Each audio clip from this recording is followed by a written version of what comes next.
Manufacturing process with machines. Slide 1 of 4. In this slide, we translate the electrode manufacturing steps into the actual machines used on the shop floor. For Stage 1, electrode manufacturing, the process still follows the same sequence: mixing, coating, compressing, slitting, and drying, but now each step is tied to specific equipment.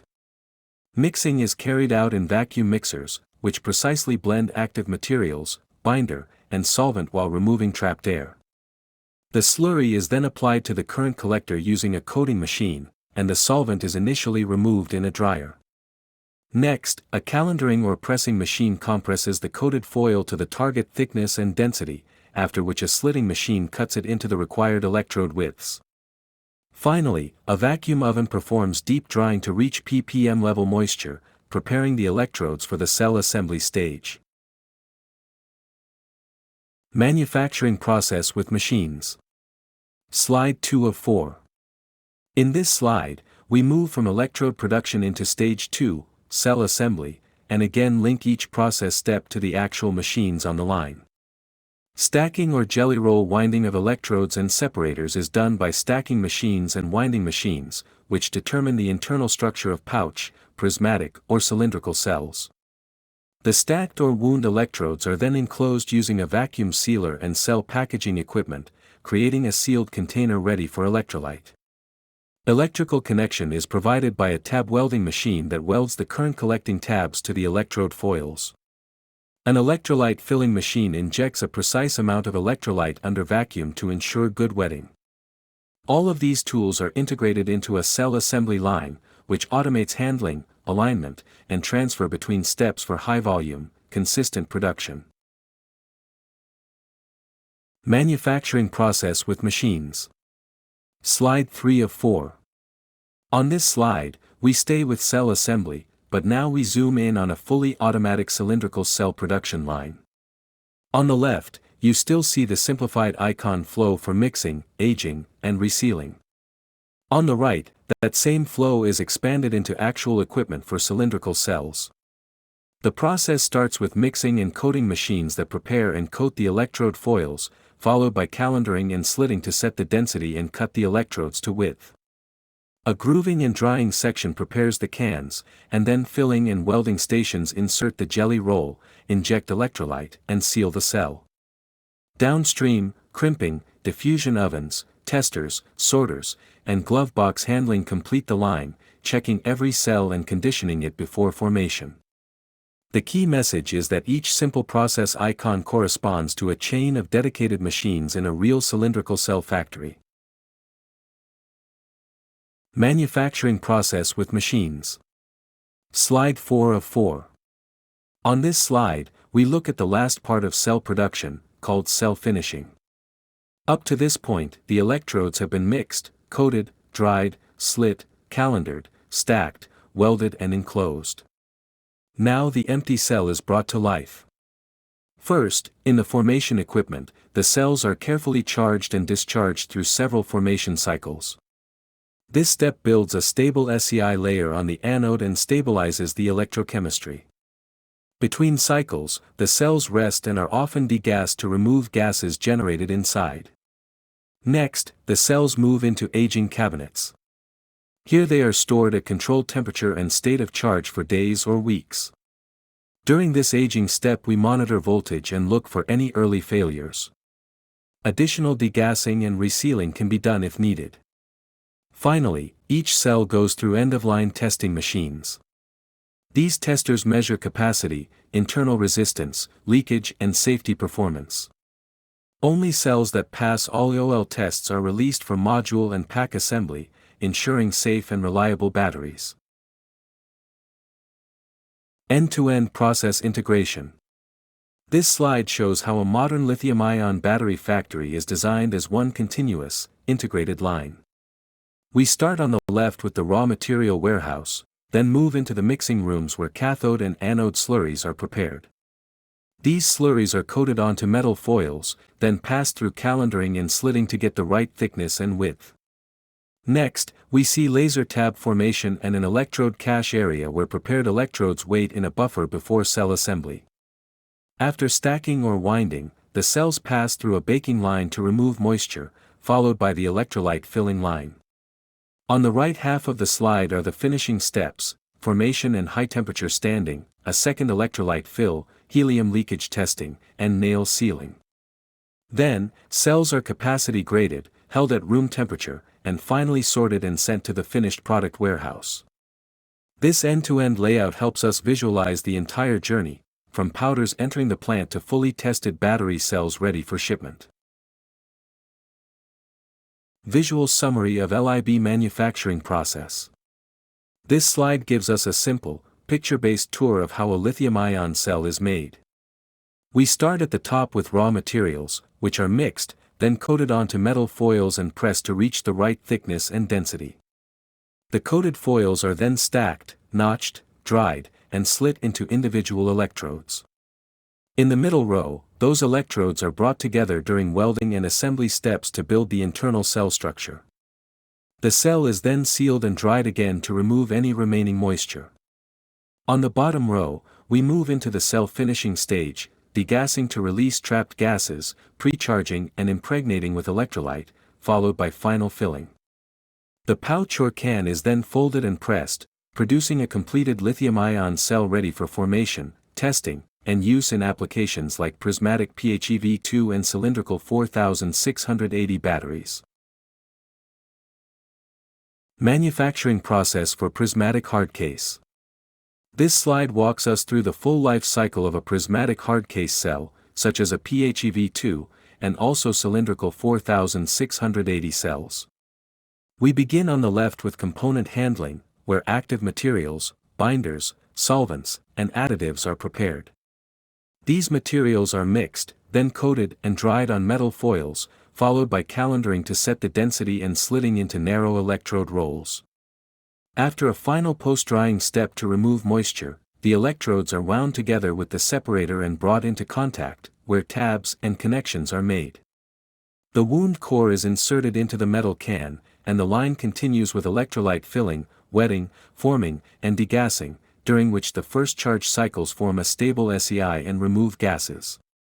The cell is then closed with a lid and rivet, sent to aging for controlled storage, and finally passes end-of-line tests to check capacity and safety. At the end, the good cells are sent to packaging and shipping, completing the material flow from powders to finished hard case batteries. Battery manufacturing plant layout. This slide gives us a bird's-eye view of a complete battery cell factory, laid out as one long, integrated production line.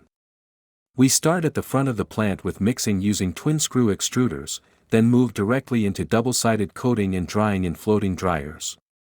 The coated electrodes undergo calendaring with inspection, slitting, and vacuum drying to achieve the right thickness, width, and dryness.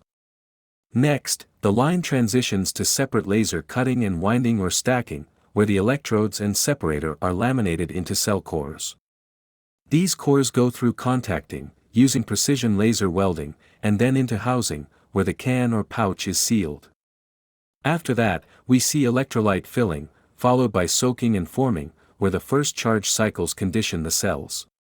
Finally, the cells undergo degassing, long-term aging, and end-of-line testing before leaving the plant. This layout shows how chemical, mechanical, and electrical processes are tightly linked together to create high-quality lithium-ion cells in a highly complex, continuous production chain. Layout of a typical, modular battery cell production line.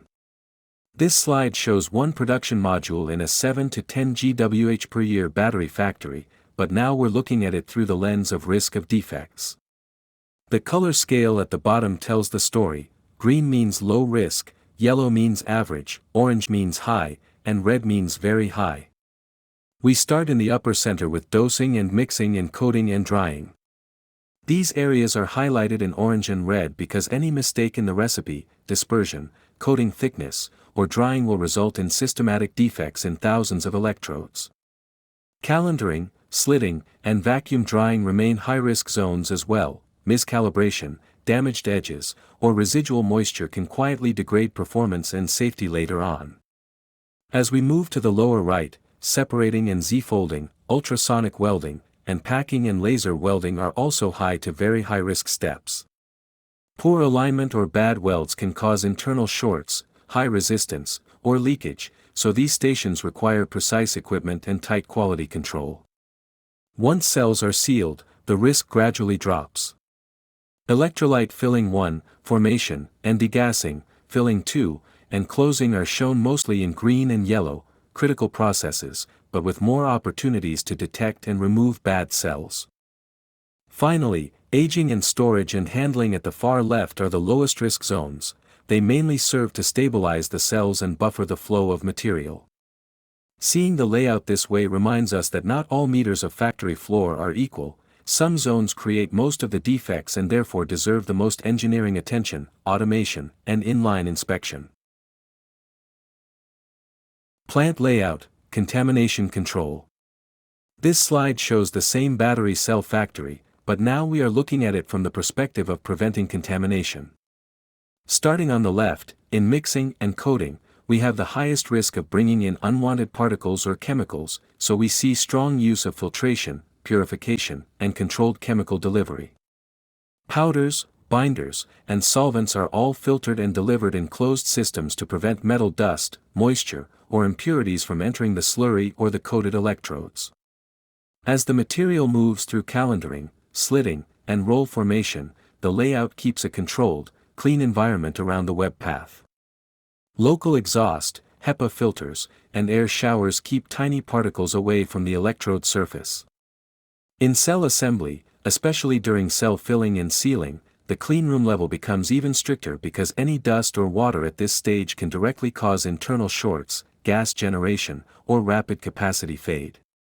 Downstream, during charge-discharge testing, outgassing and final sealing, and aging, the focus shifts to maintaining a stable environment to detect true cell defects rather than contamination-induced noise. Overall, the slide emphasizes that contamination control is not just one machine, it is woven into every step of the plant layout through filtration, purification, and safe chemical handling. Applications, EV battery cell types. This final slide of Manufacturing Lithium-Ion Batteries, a Practical Introduction, Chapter 4, Part 2, Schematic Overview of LIB Manufacturing, links the processes we have studied to real electric vehicle products.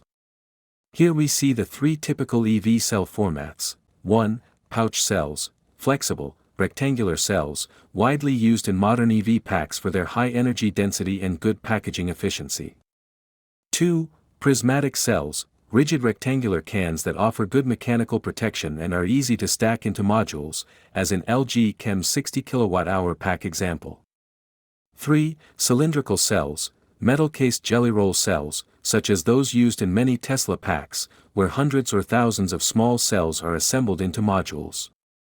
The images in the center and bottom show how individual cells scale up. Diagram D compares approximate cell sizes used in well-known EVs. Pictures E, F, and G show complete battery packs and modules from OEMs such as LG Chem, Tesla, and Nissan, where pouch, prismatic or cylindrical cells are integrated with busbars, cooling, and the BMS. The key message is that, although cell formats and pack designs differ by manufacturer and vehicle, they are all built from the same fundamental manufacturing stages we have just covered: electrode production, cell assembly, formation and aging, and finally pack integration for EV applications. This is the end of the lecture for Chapter 4, Lithium-Ion Battery Manufacturing Part 2 of 2 for Schematic Overview of LIB Manufacturing.